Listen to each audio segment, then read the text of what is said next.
நீங்க பாருங்க எவ்வளவு பெரிய ஊழல் செஞ்சிருக்காங்க. யாருக்கும் பெண்களுக்கு பாதுகாப்பு இல்லை, விலைவாசி ஏறிடுச்சு, கரண்ட் பில்லு. பால் விலை முதற்கொண்டு உயர்த்திய ஒரு அரசாக தான் இந்த அரசு இருக்கு. துப்புரவு பணியாளர்கள் வேலையை விட்டு நீக்கினாங்க, கூவத்தில் இறங்கி போடுறாங்க. எந்த கம்யூனிஸ்ட் அரசாங்கம் எந்த கம்யூனிஸ்டோட கட்சி கேட்டுச்சு? மக்களுக்கு சரியான எந்த ஒரு நலத்திட்டங்களும் பொய்யான தேர்தல் வாக்குறுதிகள், நீட் தேர்வு ஒழிப்புன்னு பித்தலாட்டம். எங்கள் தலைவர் புரட்சி தலைவர் அம்மா அவர்களின் வழியில் ஃபீனிக்ஸ் பறவை போல் இந்த எலெக்ஷனில் எந்திரிச்சு வருவோம். மழை வெள்ளம் வந்தப்ப திடீர்னு ஃபீல்டில் இறங்கி மக்களை போய் சந்திக்கிறாரு, பிரஸ்டீஜ் பார்க்காம. 2026 வருங்கால முதல்வர் எடப்பாடியார்.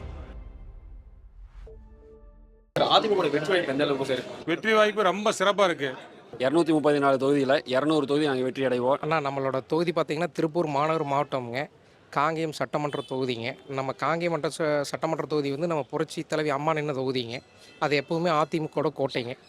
எங்கள் சென்னிமலை ஏரியா ஈரோடு மாவட்டம் காங்கேயம் பெருந்தரை உள்ளிட்ட இடத்துக்கு அத்திக்கடவு அவனாசி திட்டம் ரொம்ப சிறப்பாக இருக்குது. அதனால் எங்களுக்கு வெற்றி வாய்ப்பு ரொம்ப பிரகாசமாக இருக்குது. ஏற்கனவே கடந்த 5 ஆண்டுகளில் செய்த வளர்ச்சி பணிகள் அதிமுகவை மீண்டும் ஆட்சியில் அமர வைக்கும். திமுக மிக மோசமான ஆட்சி நடந்து கொண்டிருக்கிறது. அதிமுக எஸ்பி வேலுமணி அண்ணன் அவர்கள் 10 தொகுதி தங்க மாதிரி கொடுத்துருக்கிறாரு. அதனால் மீண்டும் அவருடைய தலைமையில் 10 தொகுதி சூப்பராக வெற்றி பெறும். அதில் எந்த மாற்றமும் இல்லை. அனைத்து இந்த அண்ணா திராவிட முன்னேற்ற கழகம் எப்பயுமே யாராலையும் ஒன்றும் பண்ண முடியாது. ஏன்னா நல்ல ஒரு எம்ஜிஆரால் தோற்றுவிக்கப்பட்ட நல்ல ஒரு இயக்கம் இது. ஃபஸ்ட்டு எம்ஜிஆர், அடுத்தது அம்மா வழியில் இப்போ எடப்பாடியார் பிறகு நல்ல தலைவர் வருவாங்க. ஆனால் நல்லா சிறப்பாக எடப்பாடி நல்லா செயல்படுறாரு. ஐயாவோட தலைமை எந்த அளவுக்கு இருக்கு? தொண்டர்கள் எந்த அளவுக்கு அரவணைச்சு? தொண்டர்களை அனைவரையும், கீழ்மட்டத்திலிருந்து அனைவரையும் அம்மாவை போல அரவணைக்கின்ற தாயுள்ளம் கொண்ட தலைவராக இருக்கிறார் இன்னைக்கு.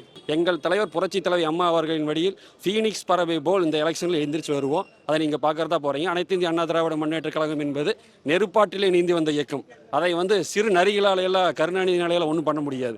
கல்லறையிலிருந்து கருணாநிதி எழுந்து வந்தால் கூட அனைத்து இந்திய அண்ணா திராவிட முன்னேற்ற கால் ரோமத்தை கூட தொட முடியாது. நான் எடப்பாடியார் பார்த்தீங்கன்னா சாதாரண எளிய தொண்டர்லேருந்து வந்திருக்கார், கிளைக்கழக செயலாளர்ந்து வந்திருக்காரு. இப்போ என்னை போல இளைஞர்கள், மற்ற ஆயிரக்கணக்கான இளைஞர்கள் நம்ம எடப்பாடி வெளியில் தான் பின்பற்றோம்ங்க.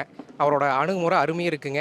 யாருக்கும் பெண்களுக்கு பாதுகாப்பு இல்லை, விலைவாசி ஏறிடுச்சு, கரண்ட் பில்லு, வீட்டு வரி, தண்ணி வரி அனைத்தையும் உயர்த்தி விட்டார்கள்.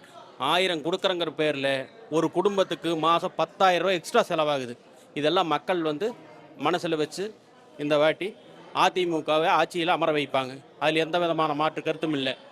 ஐயா அடிமட்ட தொண்டராக இருந்து பொதுச் செயலாளராக வளர்ந்தவர். அதனால் சாதாரண தொண்டனையும் அனுசரித்து கழகத்தை அம்மாவினுடைய புரட்சி தலைவர் ஆட்சி அமர்வதற்கு ரொம்ப ஊக்கப்படுத்தி எங்களுக்கெல்லாம் நல்ல ஒரு வழியை காட்டுறாருங்க. தொண்டர்களை அம்மாவாட்ட நல்லா அனுவலிச்சு போகிறாங்க. நல்ல முறைக்கு கட்சி போயிட்டுருக்குது. இதே நிலைமையில் இருந்ததுன்னா அம்மா 2011 ஆட்சி பிடிச்ச மாதிரி 200 தொகுதிகளுக்கு மேலே அதிமுக எடப்பாடியார் தலைமையில் வெற்றி பெறும். தொண்டர்கள் நல்லா அரவணைக்கிறாரு. அதனால தான் இந்த தொண்டர்கள் இப்போ நிற்கிறாங்க. இல்லாட்டி எந்த தலைவர் போனாலுமே தொண்டர்கள் புரட்சி தலைவர் எம்ஜிஆர், புரட்சி தலைவர் அம்மா அவர்களுடைய அந்த இயக்கத்தை விட்டு யாருமே போக மாட்டாங்க. பெரிய பெரிய தலைவர்களும் போவாங்க. ஆனால் எந்த தொண்டனும் இதுவரையும் ஒரு தொண்டன் கூட போனதில்லை, இனிமேலும் போக மாட்டாங்க. மக்களுக்கு ஏதோ பிரச்சனைனா இப்போ சமீபத்தில் பார்த்தீங்கன்னா இப்போ ஒரு மழை வெள்ளம் வந்தப்போ திடீர்னு ஃபீல்டில் இறங்கி மக்களை போய் சந்திக்கிறாரு, பிரஸ்டீஜ் பார்க்காம. எல்லாத்தையும் போய் சந்திக்கிறாரு. என்னென்ன பிரச்சனை, என்னென்ன குறைகள்னு போய் மனுக்கள் வாங்குறாரு, திரும்ப உடனே செயல்படுத்துகிறாரு. ஐயாவுடைய அணைவணைப்பு ரொம்பவுமே சிறப்பாக இருக்குது. விவசாயத்துக்கு, ஒரு நிதிக்கு, ஏழை மக்களுக்கு ஆட்சி அவர் சிறப்பாக 4.5 வருஷம் அருமையாக நடத்தினார்.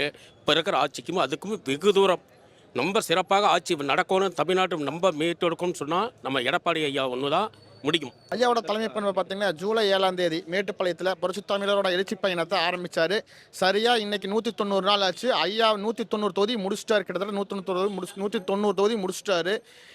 அட்டகாசமாக இருக்குது. அடுத்த 44 தொகுதி இருக்குது. அது எப்போ ஆரம்பிப்பாங்க, எங்கெங்கே போவாங்கன்னு இப்போ நாங்கள் எல்லாம் ரொம்ப ஆர்வமாக பார்த்துக்கிறோம். கழகத்தோட தொண்டர்கள்லாம் ஆரம்பிக்கிறாங்க. பொதுமக்களுமே ஐயா எப்போ நம்ம தொகுதிக்கு வருவார், அந்த எழுச்சி பயணத்தை எப்படி நம்ம பேச போகிறாரு, மக்களை காப்போம், தமிழகத்தை மீட்போம் என்ற வாசகத்தோடு ஜூலை 7ஆம் தேதி மேட்டுப்பாளையத்தில் தொடங்கினவர். அதே மாதிரி இந்த 44 தொகுதி எப்போ வருன்ட்டு எல்லாம் அவளோடு எதிர்பார்த்துக்கிறாங்க மக்கள். எடப்பாடியார் அதிமுகவையும் சரி தமிழ்நாட்டையும் சரி சிறந்த முறையில் முன்னுக்கு கொண்டு வந்தார். எடப்பாடியார் முதல்வராக இருந்தபோது இந்த தமிழக அரசு வந்து மத்திய அரசின் இருக்கக்கூடிய கிருஷி கர்மான் விருதுகள், பல உடல் உறுப்பு மாற்று அறுவை சிகிச்சையில் இந்தியாவிலேயே முதல் மாநிலமாக பங்கு வகிச்சது. பல விருதுகளை வாங்குச்சு. எந்தவித வரி சுமையும் மக்கள் மேலே எடப்பாடியார் போடவே இல்லை. எடப்பாடியார் வந்து 11 அரசு மருத்துவக் கல்லூரிகளை தமிழ்நாட்டுக்கு கொண்டு வந்தார். 7.5% அரசு பள்ளி மாணவர்களுக்கு இடஒதுக்கீடை வந்து கொண்டு வந்தார். அதுபோக எடப்பாடியார் வந்து சட்டம் ஒழுங்கை மிக சிறப்பாக பராமரித்தது நம்ம எடப்பாடியார் தான். திமுக மேல மக்களுக்கே இந்த அளவுக்கு கோபம் இருக்கு. திமுக தான் நீங்களே பார்க்குறீங்களே, தினந்தோறும் எங்கே பார்த்தாலும் போதை கலாச்சாரம், கொலை, கொள்ளை, கற்பழிப்பு, பாலியல் தொந்தரவு, சின்ன குழந்தைகளை கூட தொந்தரவு பண்ணுறாங்க. எல்லாம் டெய்லியும் உங்கள் செய்தியில் வந்துக்கிட்டே தான் இருக்குது. அதனால மக்கள் வீட்டுக்கு துரத்தி அடிக்கிறாங்க. மக்கள் வந்து எல்லாமே கஞ்சா போதையில் போயிட்டு இருக்குது. அதனால வந்து இலவசம் இன்னும் கொடுத்து செய்யறதில்லை. சொல்கிறாங்க, செய்யறதில்லை. சட்டம் ஒழுங்கு சீரடு கிடக்குது. அதனால மக்கள் வெறுப்பு உணர்வோடு இருக்கிறாங்க. இந்த அரசு எல்லா வித வரிகளையும் உயர்த்திடுச்சு. வீட்டு வரி, சொத்து வரி, குடிநீர் வரி, குப்பை வரி, மின் கட்டணம், பால் விலை முதற்கொண்டு உயர்த்திய ஒரு அரசாக தான் இந்த அரசு இருக்குது. அதுபோக 4.5 லட்சம் கோடிக்கு மேலே கடனையும் வாங்கியிருக்காங்க. இத்தனை பணத்தையும் வருவாயாக பெற்ற ஒரு அரசு இந்த மக்களுக்கு கொடுத்ததெல்லாம் வெறும் வரி சுமையை மட்டும்தான். போன எடப்பாடியார் ஆட்சியில் செங்கல் எம்சாண்ட் விலையெல்லாம் 2500 ரூபாய்க்கு இருந்து எம்சாண்ட் ஒரு யூனிட் இன்னைக்கு வந்து திமுக ஆட்சியில் 6000 ரூபாய்க்கு விற்கிது. ஒரு ஏழை வந்து வீடு கட்ட முடியாது. அந்த அளவுக்கு மோசமான ஆட்சி தான் தமிழகத்தில் நடக்குது. துப்புரவு பணியாளர்கள் வந்து வேலையை விட்டு நீக்கினாங்க. கூவத்தில் இறங்கி போடுறாங்க. எந்த கம்யூனிஸ்ட் அரசாங்கம் வந்து எந்த கம்யூனிஸ்டோட கட்சி வந்து கேட்டுச்சு? யாருமே கேட்க கிடையாது. நர்ஸ் ஊழியர்லேருந்து ஆசிரியர்களுக்கு இப்போ அறிவிச்சாங்க. இத்தனை 4 வருஷமாக திட்டத்தை நிறைவேற்றாமல் இந்த வருஷம் வந்து கடைசியாக தேர்தலுக்கு எங்களிடம் 5 சரணடைய வேண்டிய சூழ்நிலை இருப்பது காரணத்தால் இந்த தடவை வந்து இந்த திட்டத்தை நிறைவேற்றினாங்க. அதே மாதிரி தான் 3000 ரூபா திட்டத்தை கொடுத்தாங்க. தேர்தல் தோல்வி அவங்களுக்கு பயம். மக்களுக்கு சரியான எந்த ஒரு நலத்திட்டங்களும் இல்லை. பொய்யான தேர்தல் வாக்குறுதிகள், நீட் தேர்வு ஒழிப்புன்னு பித்தலாட்டம், குடும்ப தலைவர்களுக்கு மாதம் 1000 சொல்லி 3 வருஷம் கழித்து பாதி பேர்த்து கொடுத்து பாதி பேர்த்தை ஏமாற்றிருக்கிறாங்க. இந்த மாதிரி நிறையா திட்டங்கள் அந்த மாதிரி சொல்கிற தேர்தல் வாக்குறுதி எதுவுமே செய்யலைங்க. அண்ணா, கோவம்ங்கிறது இப்போ உங்களுக்கே தெரியும். கோவம் இருக்குதுன்னு நீங்களே சொல்கிறீங்க. அதுக்கு என்னென்ன காரணம் என்னங்க? காரணம்ங்கிறது சொல்கிறாங்க, பட் செய்கிறது இல்லை. பட்டு இப்போல்லாம் பார்த்தீங்கன்னா நம்ம ஏரியா பொதுவாகவே பார்த்தீங்கன்னா எல்லா பக்கம் பார்த்தீங்கன்னா எடப்பாடியார் ஆட்சி வராதான்னு கிராமப்புறத்துலேருந்து எல்லா இடத்துலையுமே மக்கள் வந்து எப்போ வரும்னு சொல்லி எதிர்பார்த்துட்டு இருக்காங்க. அது காரணம் என்னென்னா அவங்களோட செயல்முறை தான் காரணங்க. திமுக 543 வாக்குறுதிகள் அளித்து ஒரு வாக்குறுதியும் நிறைவேற்றலை.